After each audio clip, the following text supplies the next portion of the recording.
Alam niya si Ate Daisy? Hindi. And 13 years kami magkasama sa pag.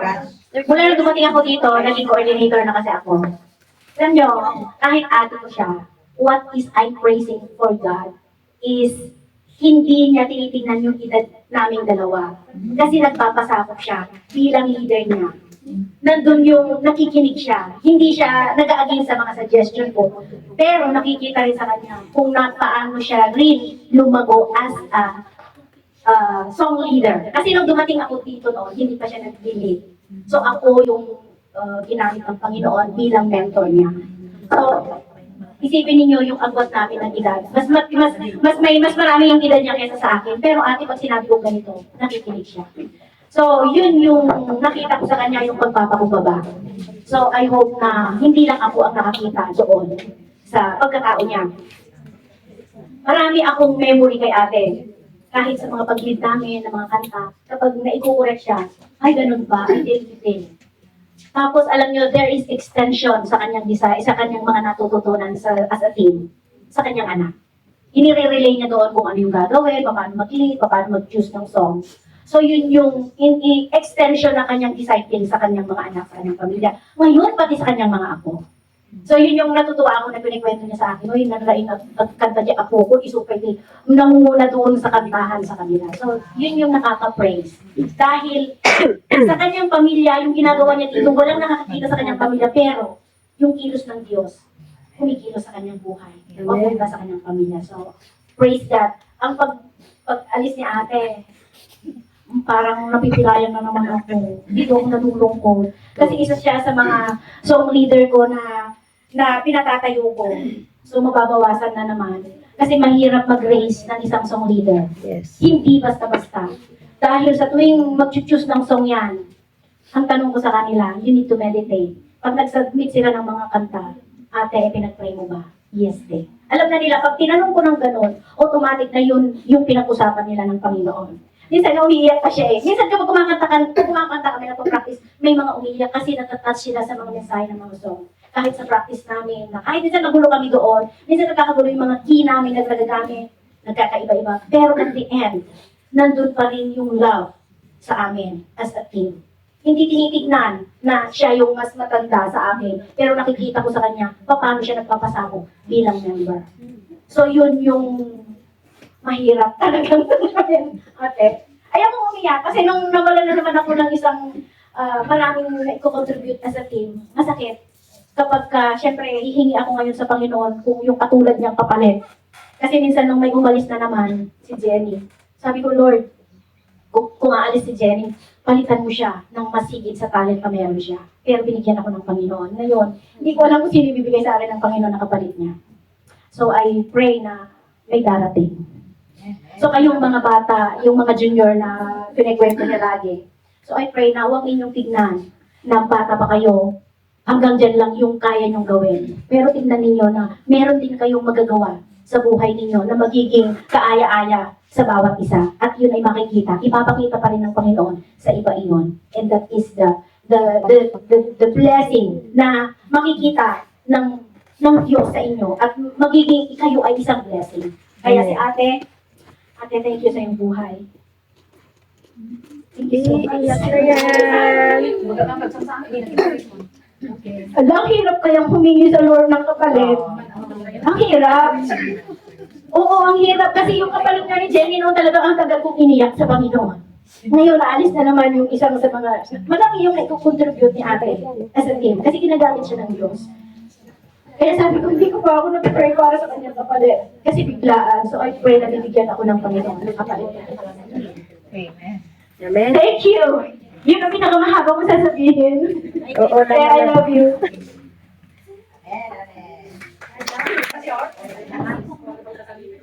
Thank you. Una sa lahat ay salamat sa Panginoon dahil alam ko na dininig niya yung panalangin ko. Dahil matagal ko na rin prayer ito, nakadalawang kontratang ako. Sa kapapaalam sa inyo, itong pangatlo, ayaw nyo nang maniwala. Joke lang pala Pero yun. alam din nila, Pastor, na dalawang kontrata na yung pinagpapaalam ko sa amo ko.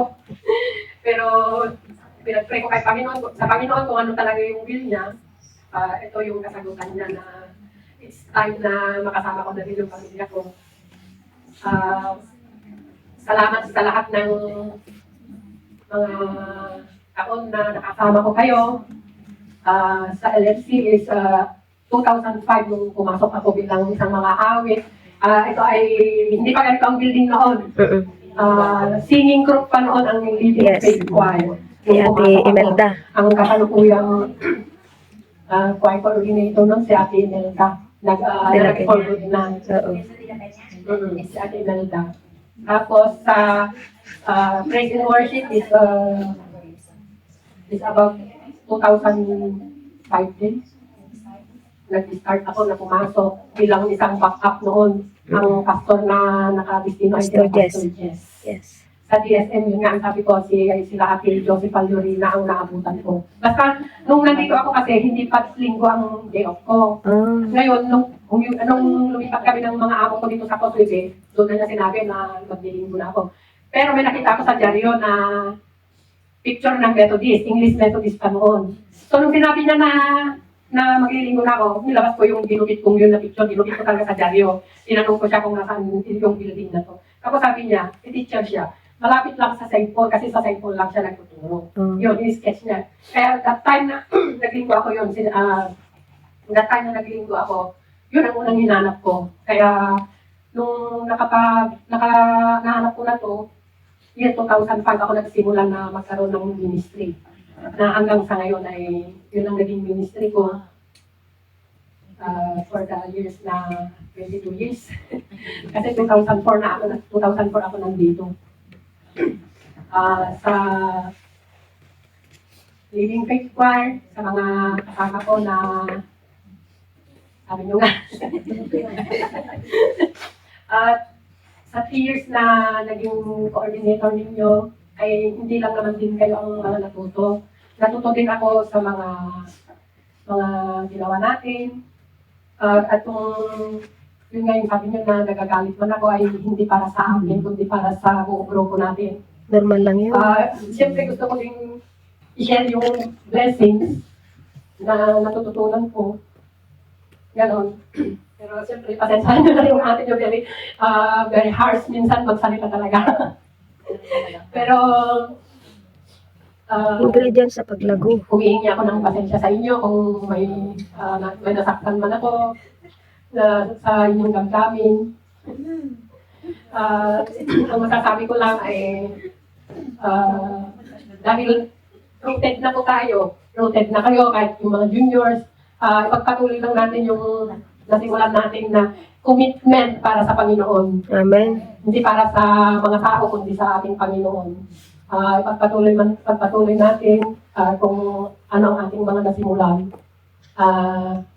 Makinig din tayo sa ating mga ate na mag-lead sa inyo. Sa mga baguhan, kagaya ni Helen, sila Jenny, ang masasabi ko lang, keep it up, keep burning for the Lord. Keep your faith burning. At sa, ano ba? Lahat. Sa lahat. Thank you. Kasama ko na maiiwan ang ating kasamang coordinator, si Friend Robeline. Hinihiling ko sa Panginoon na patuloy ka niya rin i-guide sa ating mga contact press. Nawa ay bigyan din kayo ng Panginoon ng wisdom kung paano kung paano natin piliin ang mga nararapat na ulitin para sa ating Panginoon. Basta ang masasabi ko yung commitment natin sa Panginoon.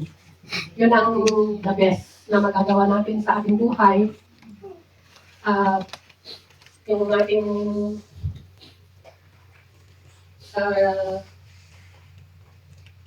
pag-a-attend sa mga ating klase, gano'n, para hindi lang yung pag-aawit ang ating ginagawa, kundi magkaroon pa tayo ng deeper na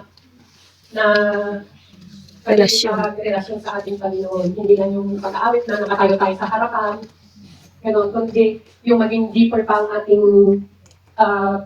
pagkikipagrelasyon sa ating Panginoon. Sa pag-uwi ko, alam ko na masaya din sa church namin kasi ang tagal na din nila akong hinihintay.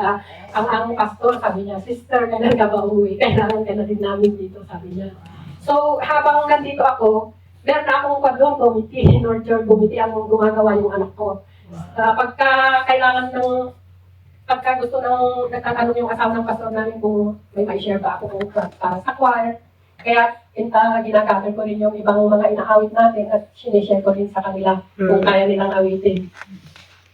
Ganun din sa present worship, yung sabi nga ni Nars, dahil yung anak ko na isa ang naglilid doon, pagka humihingi siya ng awitin, sabi niya, bigyan mo naman ako ng awitin para sa ganito. Sana yung madali lang, sabi niya. Kasi, hindi ko kaya kung masyadong mataas ka na. Kaya, mga simple yung binibigay ko, pero sabi ko, mas maganda kung mag-practice na din. Papuwi mo na, sabi naman niya. Kaya, may pagpapatuloy ko ang aking ministry doon sa aming church. At alam ko na magiging masaya sila doon sa pagbabalik ko, pero hindi pa nila alam na magpupurgodan na pa. Hindi pa nila alam. Surprise! Siguro, pagtataka sila pag hindi ko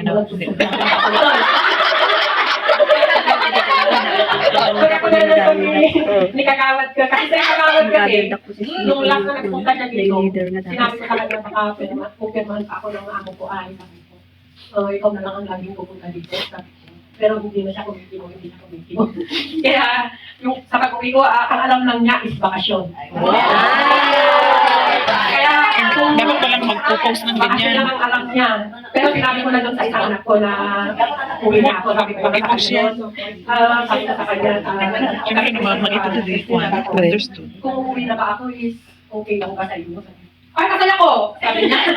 Kasi tagal-tagal na kitang sinasabihan na uuwi, sabi niya, masaya ako na makaka-uwi ka na, sabi niya. Kasi ang tagal mo naman yung bigyan, sabi niya, saka ano ba yung ginagawa ko? Randa na ano na, wanti na ibaga kanya, katikas Sinabi ko sa kanya, pero ang sabi ko, wag mo naman yung kaya pagka nagkakasinagawa, May saga mo, Ayun, kasi ka tayo sa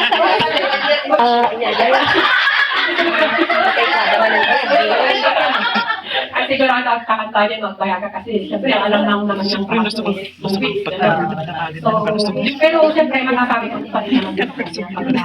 makita ng tatapos nga ata na ano. Dahil sinasabi ko yung anak ko na Ay, kung kano ang gid na? Ay, kung dami ko. 29, 27. Ano yan? Kijingjing, tiga 27. Oo, sabi ko. Pero ikaw lang muna April, March sa SM naman, March 27. matagal din yung paglilingkod ko ilang isang Thursday member. Wala pa rin sila si Paljorina, sila Ate Dinita. Yun, naging coordinator ng... Tapos si Bona, naging coordinator si Bona. Kaya talagang hindi pa na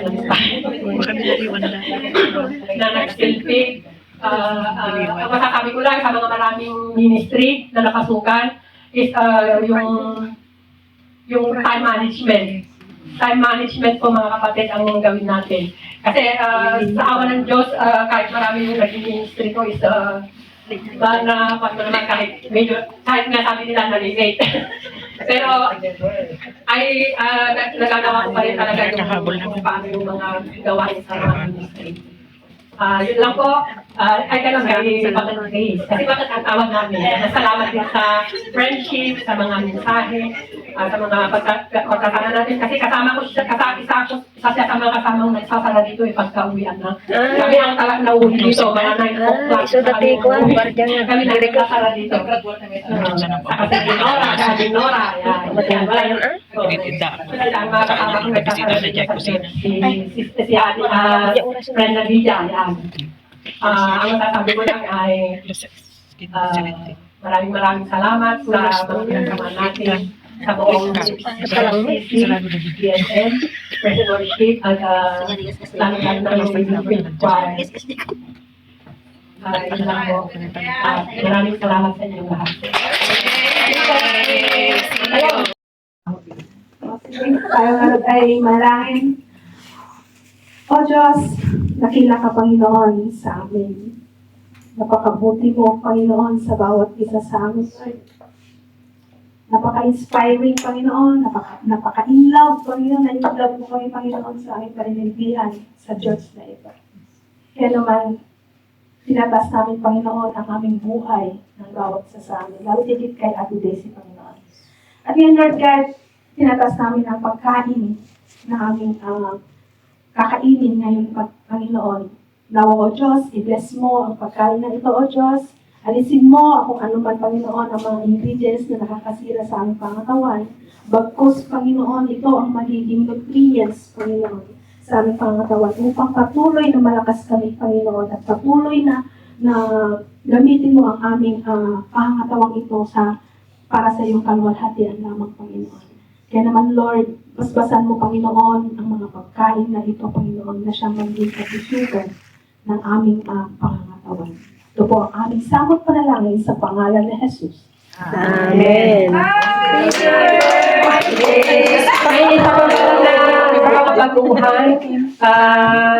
May isang choir pa pala kami na dating pinag-aawitan kung mayroong ibang okasyon or sa pag nag-join. Ito yung Joyful Angelic Choir. Kasama namin ang LFC at FC, kaya tinawag na Jack. Pagka-aawit. Ang buwan namin noon, schedule namin is every 6 Sunday. Pero napalitan na ng Unity. isang service na. Ayan sila, kapatid na Marisa, si Gloria.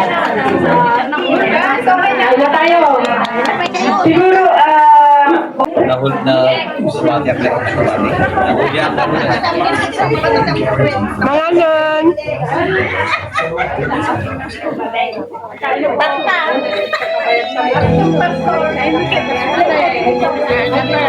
Lakanin, yun lang.